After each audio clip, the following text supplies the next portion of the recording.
अस्सलामुअलैकुम नाज़रीन कराम, नई वीडियो में आपको खुश आमदीद कहते हैं। सुप्रीम कोर्ट में 6 जजेस की धमकियों को लेकर आज खुद नोटिस की समाअत हुई है। उसमें बड़ी अहम चीज़ें हुई हैं। किस तरह से जस्टिस अतर मिनल्ला ने सारे खेल को उड़ा दिया है। काजी साहब जिस तरह से कौम को बेवकूफ़ बनाने में लगे हुए थे, अटार्नी जनरल जिस तरह से लोगों को जज्बाती तकरीर सुनाकर एक तमाशा वहां लगाया हुआ था, इस सारे खेल को जस्टिस अतर मिनल्ला ने किस तरह से पलटा है। काजी साहब कितने मजबूर हो चुके हैं और जस्टिस आमिर फारूक के साथ क्या होने जा रहा है, इन तमाम तर चीज़ों पर बात करेंगे। लेकिन सबसे पहले कल इस्लामाबाद हाई कोर्ट के अंदर 8 जजेस को सफूफ वाला ख़त मौसूल हुआ जिसमें बड़ी संगीन धमकियां दी गईं।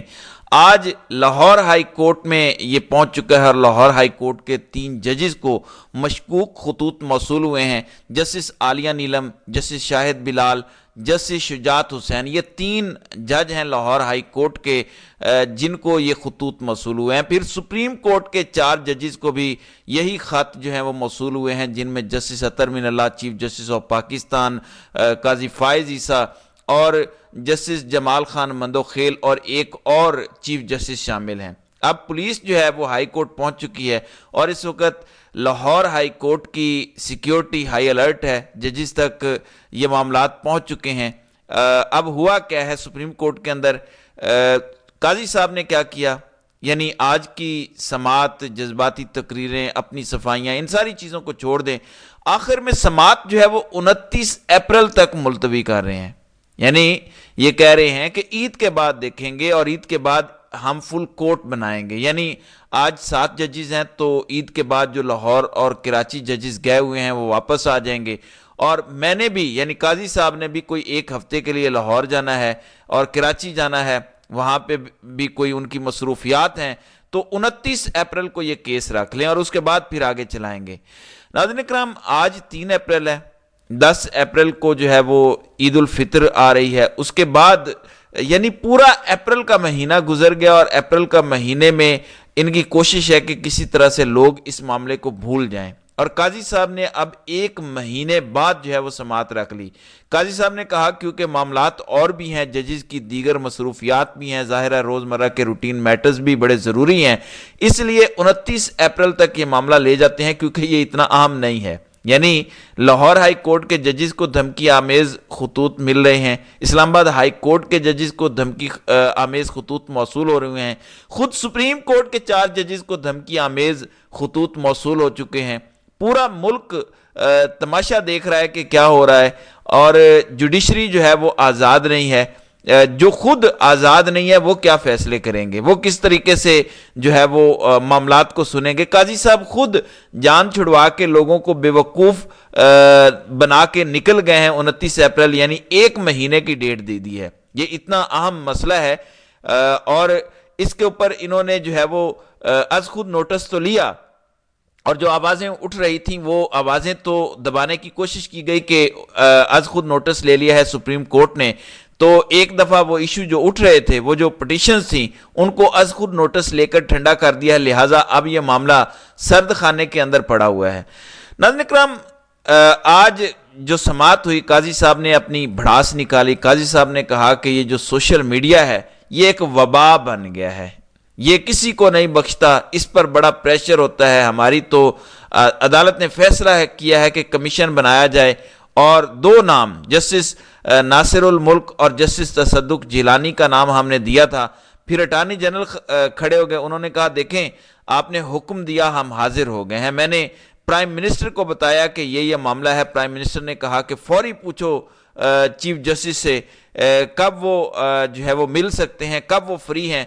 मैंने आपसे पूछा, आपने टाइम दे दिया, हम आ गए, आपने 2 नाम तजवीज़ किए। हमारे लोग मिनिस्टर्स जो हैं भागे भागे लाहौर गए, वहाँ तसद्दुक जिलानी के साथ मीटिंग की और उसके बाद तसद्दुक जिलानी ने कहा कि हमारे सामने TORs रखे जाएं। हमने वो भी रखे और उसके बाद प्रेशर आया और तसद्दुक जिलानी जो है वो साइड पे चले गए। काजी साहब ने कहा कि ये वकला कहते हैं कि सोमोटो लेना चाहिए। जो वकील ये कहता है कि सुप्रीम कोर्ट को सोमोटो लेना चाहिए, पिटीशन के जरिए मामला नहीं सुनना चाहिए, उसको तो वकालत छोड़ देनी चाहिए। यानी एक से बढ़कर एक, पहले जो है वो 4 साल तक फुल कोर्ट इजलास नहीं हुआ, اس وقت وکلا نہیں آئے، یعنی اپنے شکوے اور اپنی شکایتیں جو ہیں وہ سارے کے سارے یہاں پر لے کر آ گئے۔ پھر دوسری طرف سے یہ جذباتی سٹیٹمنٹ کہ قاضی صاحب کی بیوی پرچہ کروانے جاتی تھی، پرچہ نہیں ہوتا تھا ہمارے دور میں، یہ ہوا وہ ہوا، یہ ڈرامہ کوئی گھنٹہ ڈیڑھ گھنٹہ چلتا رہا، دنیا دیکھتی رہی کہ ڈیڑھ گھنٹے سے سپریم کورٹ کے اندر ایک قاضی ادھر سے چھکا مارتا ہے یا فل ٹاس بال بنا کر دیتا ہے، ادھر سے اٹارنی جنرل چھکے مار رہے ہیں۔ ڈیڑھ گھنٹے بعد جب جسٹس اطہر من اللہ بڑے ہی تگڑے اور دلیر جج ہیں، انہوں نے کہا اٹارنی جنرل صاحب ذرا سنیں، انہوں نے کہا سب کو پتا ہے کہ ہوا کیا ہے، لیکن سب ایسا ظاہر کر رہے ہیں جیسے کچھ ہوا ہی نہیں۔ انہوں نے کہا کہ سب کو پتا ہے کہ ملک کے اندر کیا کچھ ہو رہا ہے، کس طرح سے انسانی حقوق کی وائلیشن ہو رہی ہے اور کون کروا رہا ہے، کسی کے سامنے یہ بات ڈھکی چھپی نہیں ہے، کسی بچے سے پوچھیں کون کروا رہا ہے، سب کو پتا ہے، لیکن پریٹینڈ ایسے کر رہے ہیں، ڈرامہ ایسے کر رہے ہیں جیسے ہوا نہیں، ہوا ہی کچھ نہیں۔ قاضی صاحب نے اس دوران ٹوکنے کی کوشش کی، لیکن جسٹس اطہر من اللہ نے اپنی بات جاری رکھی، وہ قاضی صاحب کے کہنے میں نہیں آئے۔ جسٹس اطہر من اللہ نے کہا کہ ہم ایسے نہیں ہیں کہ ہم گردن دبا کے یہ ساری چیزیں برداشت کریں، ہم نے پہلے بھی دیکھا ہے کہ یہ سب ہوتا ہے، لیکن ججز کے خط کے بعد تو پتہ چلا ہے کہ یہ معاملہ ابھی بھی جاری ہے، کنٹینیو ہے۔ اور جو جسٹس اطہر من اللہ نے سب سے اہم بات کی، انہوں نے کہا دیکھیں ہمیں پتہ ہے کہ کیا ہو رہا ہے، پولیٹیکل انجینئرنگ ہو رہی ہے، اور تاثر یہ ہے کہ قاضی فائز عیسیٰ کی عدالت یعنی سپریم کورٹ بھی اس پولیٹیکل انجینئرنگ میں ملوث ہے۔ ایک تو انہوں نے کہا کہ ہمیں آنکھیں نہیں بند کرنی چاہیے، آنکھیں نہیں موند لینی چاہیے، اور یہ جذباتی تقریریں آپ کیا کر رہے ہیں، آپ ایگزیکٹو کی بات کر رہے ہیں۔ سپریم کورٹ نے ایک فیصلہ دیا، سپریم کورٹ نے 9 مئی کے ملزمان کو ضمانت دی، ایگزیکٹو کے ایگزیکٹو نے آر پی او کے تحت انہیں دوبارہ گرفتار کر لیا، آر پی او کے تحت آپ نے دوبارہ ان کو اڈیالہ جیل سے جب رہا کیا گیا آپ نے گرفتار کروا دیا۔ آپ اتنے جذباتی بھاشن دے رہے ہیں کہ ہم یہ کریں گے، آزاد عدلیہ کے ساتھ کھڑے ہیں، ہم بڑے تابع دار ہیں، ہم عدلیہ کی مدد کریں گے، آپ کریں گے مدد؟ تو جسٹس اطہر من اللہ نے کہا کہ اس عدالت نے ضمانت دی، آپ نے اس عدالت کے منہ پہ جوتے مارے، آپ نے توہین عدالت کی، دوبارہ آپ کی حکومت نے گرفتار کیا، اور انہوں نے کہا کہ یہ جو پولیٹیکل انجینئرنگ ہو رہی ہے یہ عدالت قاضی صاحب کی یوں لگتا ہے ملوث ہے، یعنی پریٹینڈ کیا، یہ تماشا لگا ہوا ہے، سب کو پتا ہے لیکن ایسے پریٹینڈ کر رہے ہیں جیسے کچھ ہوا نہیں، یعنی لوگوں کو بے وقوف بنانے کی کوشش کرتے ہیں۔ انہوں نے کہا باتیں سب کرتے ہیں، کرنا کوئی نہیں چاہتا۔ آپ کی حکومت اس کیس کو منطقی انجام تک لے گئی ہوتی تو آپ بات کرتے۔ تو مختصر یہ کہ آج جسٹس اطہر من اللہ نے قاضی فائز عیسیٰ سے لے کر اس حکومت کے جو ڈرامے بازی چل رہی تھی اس سارے معاملے کا پوسٹ مارٹم کر دیا ہے۔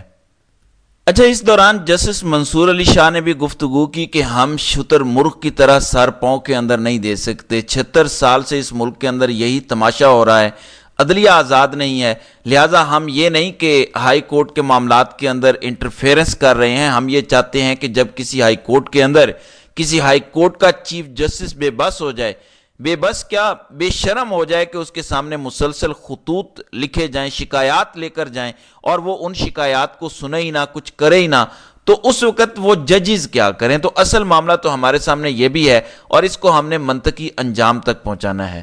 پھر جمال مندوخیل نے کہا کہ ماضی میں سابق وزیر اعظم نے ایکسیپٹ کیا کہ جو قاضی فائز عیسیٰ کے خلاف ریفرنس آیا تھا وہ میری غلطی تھی اور وہ کسی کے کہنے پر تھا، آپ نے انویسٹیگیٹ کیا کہ وہ کس کے کہنے پر تھا؟ تو اٹارنی جنرل نے کہا کہ وہ تو ایک اور کیس کی وجہ سے تھا، وہ فیض آباد دھرنے کی وجہ سے تھا۔ تو اس پر قاضی صاحب نے ادھر بھی جمال مندوخیل کی بات کو ٹوک دیا، یعنی اس طرف بھی معاملے کو نہیں جانے دیا۔ تو آج قاضی صاحب ساری سماعت کے اندر ججز کے سوالات پر اٹارنی جنرل کو ریسکیو کرتے رہے، حکومت کو ریسکیو کرتے رہے، اسٹیبلشمنٹ کو ریسکیو کرتے رہے اور تاثر یہ دیتے رہے کہ جیسے وہ عدلیہ کی آزادی پر کسی قسم کا کوئی کمپرومائز نہیں کریں گے۔ لیکن آج سارے کا سارا کھیل ہمارے سامنے آ گیا۔ جسٹس اطہر من اللہ نے اس سارے معاملے کو اٹھا کے ردی کی ٹوکری میں پھینک دیا اور یہ معاملہ کیونکہ اب فل کورٹ کی طرف جا رہا ہے، 29 اپریل کی سماعت رکھی گئی ہے، لہٰذا اب جیسے اطہر من اللہ نے کہا کہ سب کچھ ہو رہا ہے، ہمیں پتہ ہے پولیٹیکل انجینئرنگ ہو رہی ہے، یہ عدالت بھی اس میں ملوث ہے، اب معاملات الیکشن کی طرف بھی جائیں گے، اب معاملات مینڈیٹ کی طرف بھی جائیں گے، اب ججز بھی کھڑے ہوں گے، جیسے لاہور اسلام آباد ہائی کورٹ اور پھر سپریم کورٹ کو بھی دھمکیاں دی گئی ہیں، تو اس پر جوڈیشری کا ایک ریسپانس آئے گا۔ طاقتور حلقوں کے لیے اب धौंस और धमकी के ज़रिए मज़ीद मामलात चलाना मुश्किल हो जाएंगे, जबकि शहबाज शरीफ का टेन्योर लंबा चलता हुआ मुझे नज़र नहीं आ रहा और मुझे लगता है कि अगले 2-3 माह के अंदर अंदर शहबाज शरीफ अब अपना सामान पैक करके रुखसत हो जाएंगे। तो देखते हैं कि इस हवाले से मज़ीद क्या अपडेट आती हैं। तो नाज़रीन करام, आपकी इस वीडियो के हवाले से क्या राय है? आप अपनी राय का इजहार कमेंट सेक्शन में ज़रूर कीजिएगा।